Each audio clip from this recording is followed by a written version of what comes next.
खुशामदीद खुशामदीद। कैसे हैं दोस्तों? सबसे पहले तो मैं अपना तारुफ कराना चाहूँगी। मैं हूँ गुंजन गोयला, आपका मनपसंद प्रोग्राम अक्से रसोई की नई मेज़बान। आपके बेपनाह प्यार और इज्जत से हम इतने मुतासर हुए हैं कि हमारा भी जी करता है वक्त वक्त पे आपके सामने कुछ नया तरोताज़ा पेश करने के लिए। इसी काविश के साथ आइए शुरू करते हैं आज का प्रोग्राम अक्से रसोई।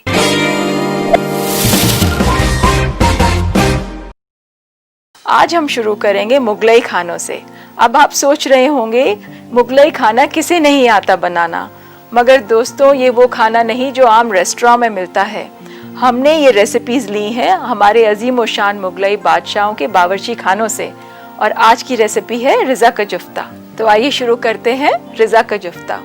इसके लिए हम सबसे पहले एक पैन गरम करेंगे और उसमें डालेंगे थोड़ा सा घी। इसके लिए हमें ज़रूरत पड़ेगी गोश्त की। ये आधा किलो गोश्त लिया है हमने। इसका हम कीमा बनाएंगे और वो इस शक्ल का होगा। इसमें हम डालेंगे एक प्याज बारीक कटा हुआ,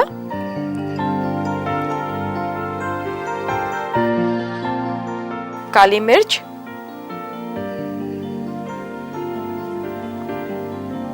हस्बे जायका नमक, और इसे कोफ्तों की शक्ल देनी है। आप अच्छी तरह मिलाएं इसे, और मिलाते वक्त ध्यान रखें पानी ना छोड़ दे। आमूमन कीमा और प्याज जब मिलता है तो कई बार पानी छोड़ देता है।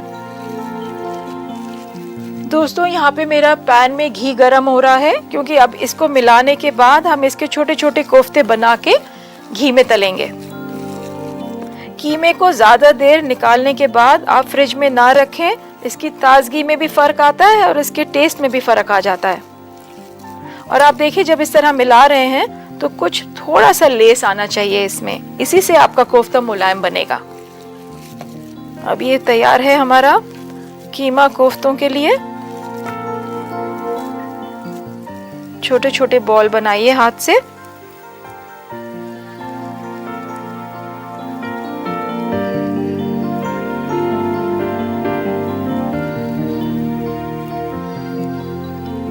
आप चाहें तो एक प्लेट पे अलग से रखें इसे।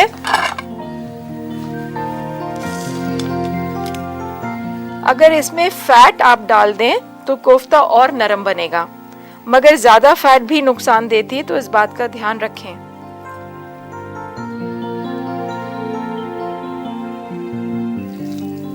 आप चाहें तो पानी के हाथ की भी मदद ले सकते हैं।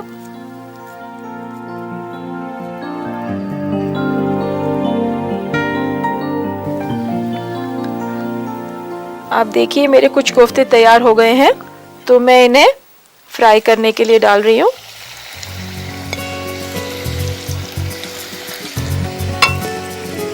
और इसे थोड़ी धीमी आंच रखिए, कोफ्ते एकदम जलने नहीं चाहिए।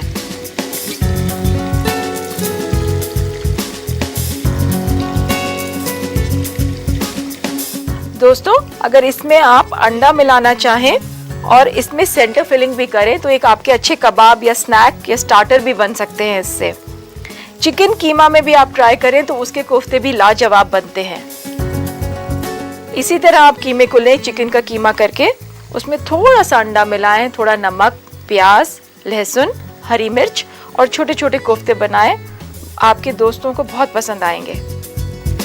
तो ये हमारे हो गए हैं कोफ्ते तैयार।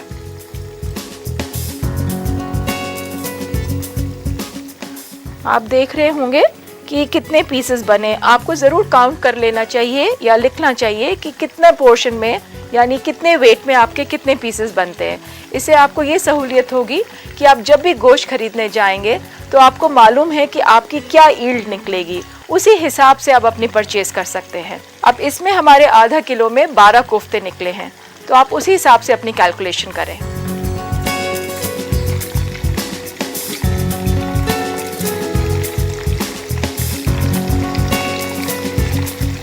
आप इसका ध्यान रखें कि आग बहुत तेज ना हो।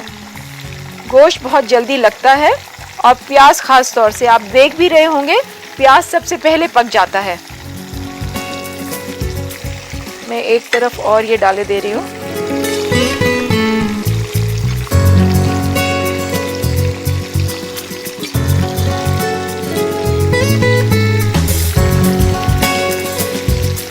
आपको अंदाज़न इस कलर को ले लेना चाहिए इसमें।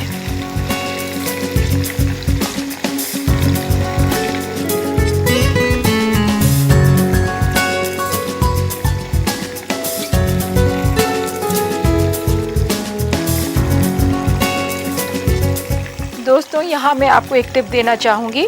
आप एक बार कोफ्ते तल के निकाल लें, 2-4 मिनट उसे प्लेट में ठंडा होने दें और फिर एक बार फ्राई करें। इससे आपका कोफ्ता कभी टूटेगा नहीं और कोफ्ते में करारपन रहेगा। तो फिर हम एक बार फिर से शुरू करते हैं।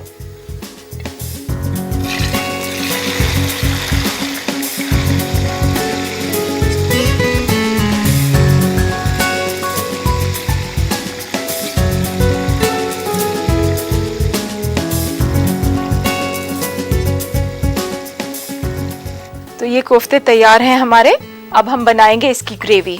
इसके लिए हमें ज़रूरत होगी एक पैन की और थोड़ा सा घी हम इसमें से ये पैन में डालेंगे। दोस्तों, इस बात का ख्याल रखें कि घी या तेल जिसमें भी आप फ्राई करें, ग्रेवी आप उसी में बनाएं, क्योंकि इसमें इसका एक फ्लेवर भी आता है। मैं यहाँ लगाती हूँ इसे।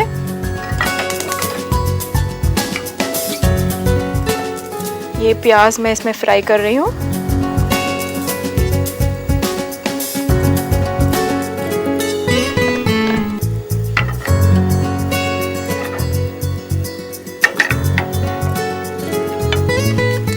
इसके लिए ज़रूरत होगी हमें कुछ टोमेटो प्यूरी की, आलू बुखारा, खुबानी, बादाम पेस्ट, थोड़ा सा पिस्ता। आप देख ही रहे हैं कि ये मुगलई खाना है, पिस्ता और बादाम दोनों पड़ेंगे इसमें। बादाम पेस्ट बनाने के लिए आप बादाम को गर्म पानी में ब्लांच करें, उसका छिलका उतारें और चाहे तो उसी पानी में बादाम को मिक्सी में चला के इस शक्ल में बनाएं। पेस्ट बिल्कुल महीन होना चाहिए। जैसा कि आप जानते हैं, बादाम आँखों के लिए कितना मुफीद है। इसमें विटामिन ई भी है, इसमें कैल्शियम भी है। लोग तो इसे सर में भी लगाते हैं। इसका एक तरीका मैं आपको बताती हूँ। अगर आपके पास भीगा हुआ बादाम हो, उसे किसी भी पत्थर पे घिसिए और उसको अपने आँखों के नीचे लगाइए। देखिए आपकी आँखों के दायरे कितनी जल्दी गायब होते हैं। ये हमारा प्याज पिंक हो रहा है। हमें इसे सिर्फ ट्रांसपेरेंट बनाना है, ब्राउन नहीं करना है। इसीलिए मैं आपको बार बार ताकीद कर रही हूँ कि इसके ऊपर नज़र रखिए, नहीं तो ये जल जाता है। दोस्तों, हमें पड़ेगी कुछ ज़रूरत मटन स्टॉक की, जो मैंने पहले से बना के रख लिया था। ये बहुत सिंपल है। आप 2-4 पीस मटन के लिए या बोन्स के लेके पानी में डाल के हल्का सा प्रेशर कुकर दें और उसमें चाहे तो एक तेज पत्ता डाल दें। आपका स्टॉक रेडी है और वही स्टॉक हम इसकी ग्रेवी बनाने के लिए इस्तेमाल करेंगे। तो ये प्याज हमारा तैयार हो गया है। अब इसमें हम डालेंगे टोमेटो प्यूरे, हल्का सा चलाएंगे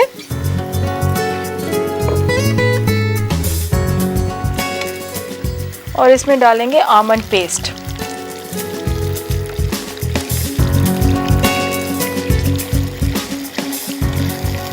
ज़रा सा भूनिए हल्की आंच पे।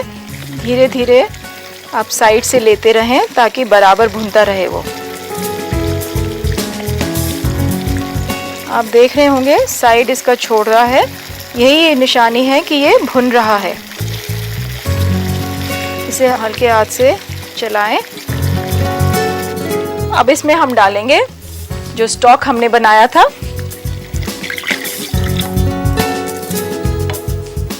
खुबानी,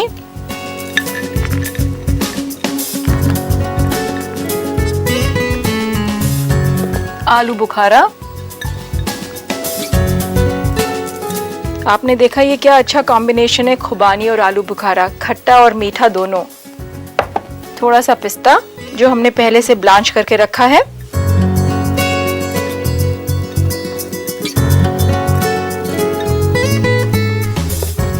नमक हस्बे जायका,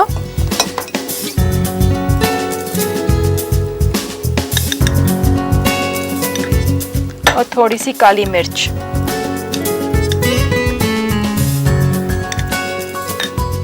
इसको 2-4-5 मिनट पकने दीजिए ताकि आलू बुखारा और खुबानी गल जाए। अब इसमें आपके पास पिस्ता, बादाम, खुबानी और आलू बुखारा सभी का एक बहुत अच्छा कॉम्बिनेशन बन गया है। आप कलर भी देखें तो इसका रेड एंड वाइट कलर आया है, बिल्कुल लगता है ना मुगल बावर्ची खाने से। बस इसे ज़रा सा पकाएंगे कि आलू बुखारा और खुबानी कुछ नरम हो जाए। तो दोस्तों ये ऑलमोस्ट तैयार है। इसमें मैं डाल रही हूँ कोफ्ते।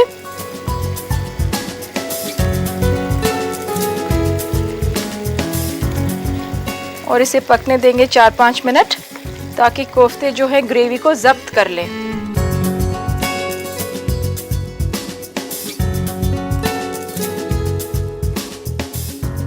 तो दोस्तों हमारा रिज़ा का जुफ्ता तैयार है। अब हम इसे परोसते हैं एक अच्छी सी डिश में।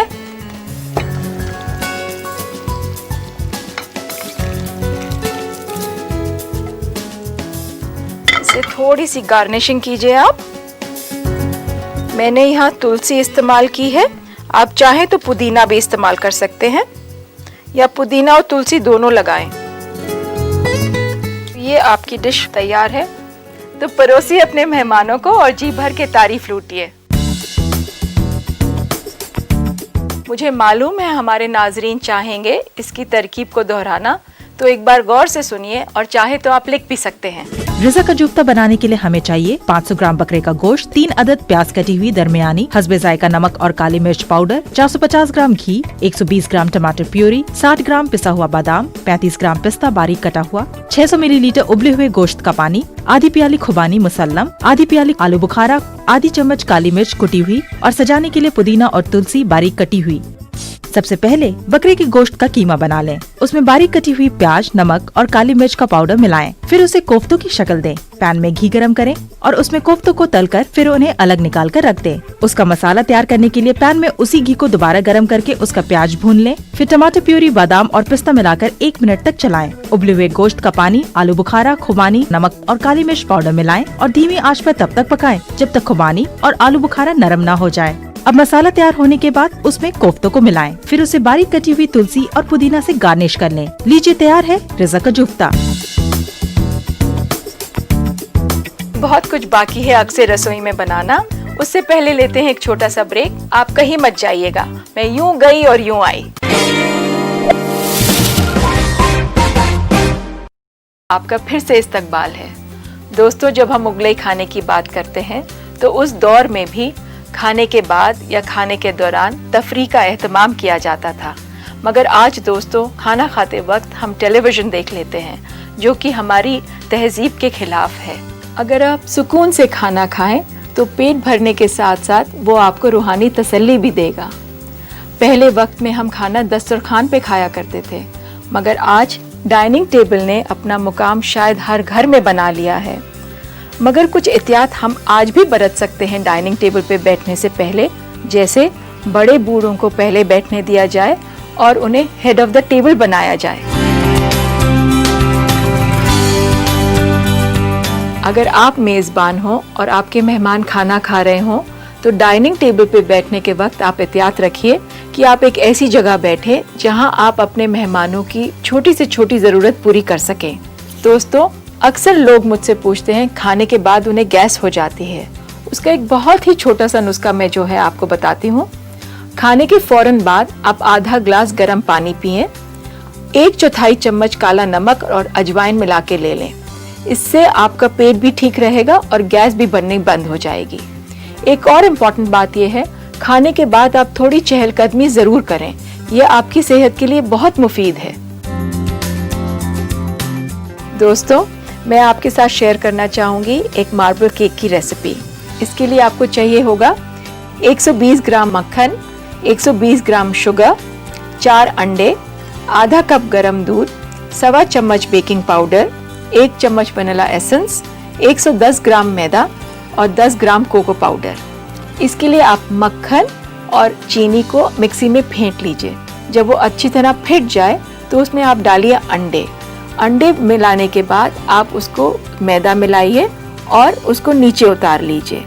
जब वो नीचे उतार लेंगे तो आप ये डिसाइड करिए कि अगर आपको कोको सब में मिलाना है तो कोको सब में मिला दीजिए, नहीं तो उस बैटर को आप आधा आधा बांट के कोको और वेनिला एसेंस मिलाइए और उसको प्री हीटेड ओवन में 45 मिनट्स बेक करिए। देखिए आपका तैयार होता है एक लजीज केक। मैं लेती हूँ एक छोटा सा ब्रेक, कहीं मत जाइएगा। ब्रेक के बाद मैं फिर हाजिर होंगी लौकी और कैरेट की खीर के साथ। फिर से इस्तकबाल है। किचन की खूबसूरती उसके साजो सामान से नहीं बल्कि अच्छे खाने से होती है। खाना भी वो जो घर वाले ही नहीं पड़ोसी भी खिंचे चले आए। यहाँ मेरी मुराद अच्छे खाने से ये नहीं कि आप सिर्फ शाही खाना बनाएं, सादा खाना भी उतना ही जायकेदार बन सकता है। आज आपने सीखा रिजा का जुफ्ता बनाना, तो अब आइए बनाते हैं कुछ मीठा। आज की रेसिपी है लौकी और कैरेट की खीर। तो आइए शुरू करते हैं आज की ये नई रेसिपी। हम पहले दूध को उबालेंगे और जो लोग मरीज हैं डायबिटीज के वो स्किम मिल्क भी ले सकते हैं। ये कुछ छिले हुए गाजर रखे हैं जिन्हें अब मैं ग्रेट करूंगी। आधा कप गाजर लीजिए ग्रेट करे हुए।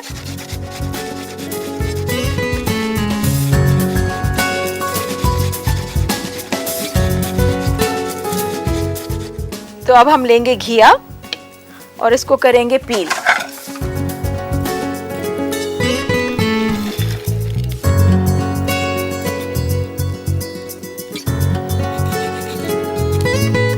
घिया लेते वक्त आप ध्यान रखें कि पकी भी ना हो, नहीं तो आपकी खीर जायकेदार नहीं बनेगी।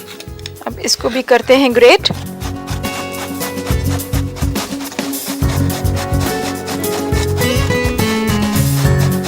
ये हो गया है, इसको डालेंगे हम अब दूध में।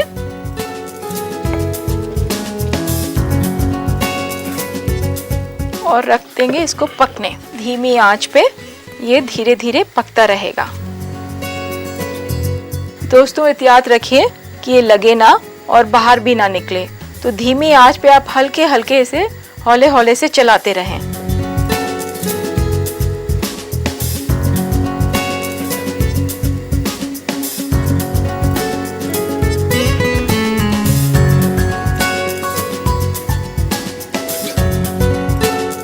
अगर आप इसे बहुत धीमी आंच पे पकाएंगी तो ये खीर भी गाढ़ी हो जाएगी और कुछ कुछ खोए जैसा टेस्ट भी आने लगेगा इसमें।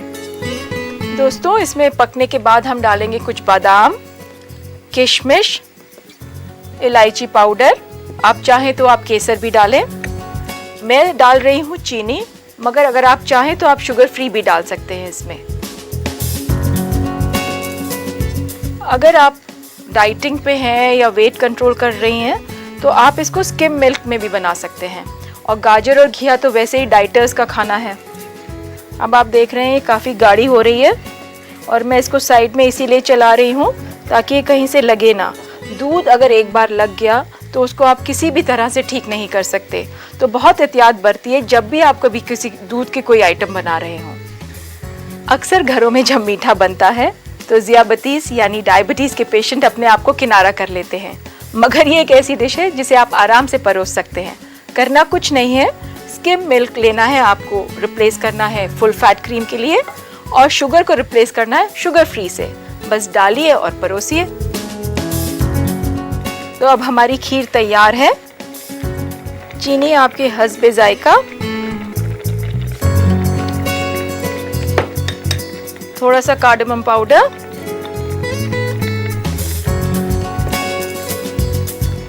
बादाम कुछ बारीक कटे हुए,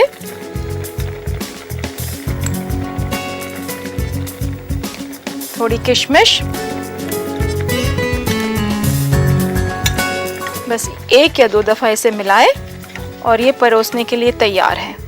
इसे मैं लूँगी एक छोटे बोल में।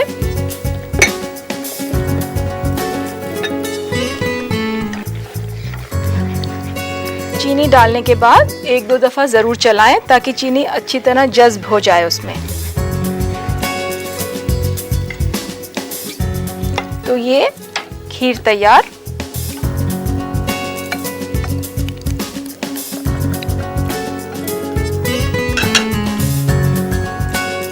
आप चाहें तो इसे डेकोरेट कर सकते हैं कुछ महीन कटे हुए एप्पल से। अगर आप चाहें तो आप एप्पल की खीर भी बना सकते हैं।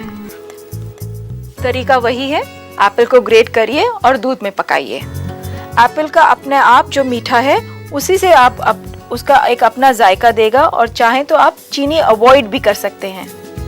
तो लीजिए दोस्तों, आज की स्वीट डिश तैयार है। हल्की सी इलायची बुरकी, एक कलर आ जाएगा ऊपर। तो ये है लौकी और कैरेट खीर।